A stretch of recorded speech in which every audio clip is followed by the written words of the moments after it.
पहली बार हमने देखा है पिछले 3 सालों में कि डॉलर रेवेन्यू में कुछ गिरावट देखने को मिली है। इसकी बड़ी वजह क्या है? क्या माहौल में और खराबी आई है? अगर हम देखें तो हमारे रेवेन्यूज जो रुपी टर्म्स में है वो 0.5% का इंक्रीज है और कांस्टेंट करेंसी टर्म्स में फ्लैटिश है, पॉजिटिव 0.1%। और अगर हम देखें तो जो फिलहाल परिस्थिति है मेनली मैक्रोस को लेके, उससे क्लाइंट्स काफ़ी कॉशियस स्टैंस ले रहे हैं और ये जो सिचुएशन है वो जनवरी से कंटिन्यू होते आ रही है।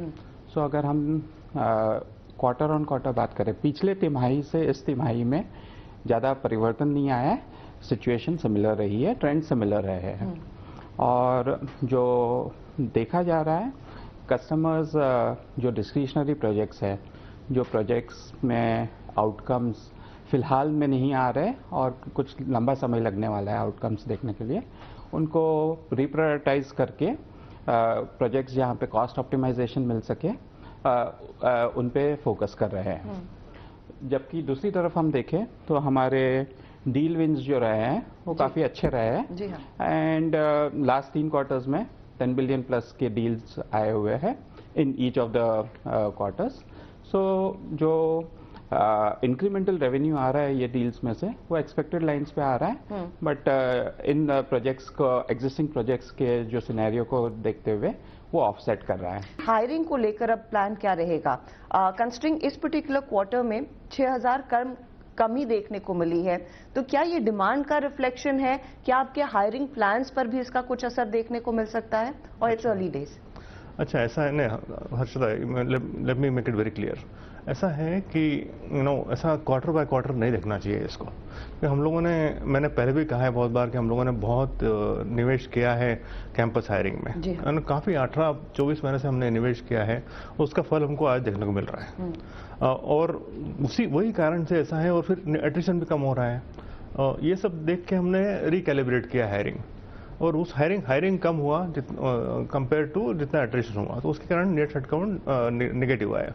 लेकिन इसका मतलब ये नहीं है कि डिमांड कम है, डिमांड के कारण, और हम लोग because of market situation we are doing this, we are just basically looking into this from a standpoint of what we invested in the past and how we are going to get the fruits out of it. और I would again reiterate that we should not link this negative headcount with anything to do with market. Okay, आप double digit growth in fact की उम्मीद है, लेकिन क्या वो FY25 में आएगी? ये एक बड़ा सवाल है। कंसिडरिंग डील विंस देखने को मिल रही है तो बिजनेस आ रहा है, लेकिन क्या वो ड्राइव कर सकता है 25 तक, FY25 तक फिर से डबल डिजिट ग्रोथ, और सिर्फ TCS ही नहीं, पूरी इंडस्ट्री के लिए? अगर हम फिलहाल का जो करंट एनवायरनमेंट देखें, अगर वो कंटिन्यू होता है तो सिमिलर थिंग्स कंटिन्यू होगी in terms of macros impacting existing projects and decisions, and they might want to reprioritize other things also if it continues for a longer time. लेकिन अगर सिर्फ जो डील विंस देखें और उसके मद्देनजर अगर हम देखें तो that should give the positive, and hopefully macros also should improve over a period of time. 2 quarter से ज़्यादा हो चुके हैं जब कि हम ये सिचुएशन देख रहे हैं, तो it should be improving. So on a combination of that, first we need to deliver FY24 and basis FY24 कैसे बनता है और उसका एग्जिट कैसे मिलता है, उस पर हमें FY25 का ज़्यादा क्लैरिटी मिलेगा। सेक्टोरली या फिर जिन वर्टिकल्स में आप काम कर रहे हैं, कितना पेन अभी भी आपको BFSI में दिख रहा है versus the last quarters? Manufacturing में कुछ ग्रोथ देखने को मिल रही है, energy has been very very good, क्या ये ड्राइव करेंगे and will BFSI take a bit of a back seat for the rest of the year as well? अगर हम सीक्वेंशियली BFSI की बात करें तो sequentially BFSI has seen a growth, last time negative था ओवरऑल, बट अगर year on year देखें तो वो negative 0.5% है. So we have seen the pain coming through in BFSI in the past few quarters.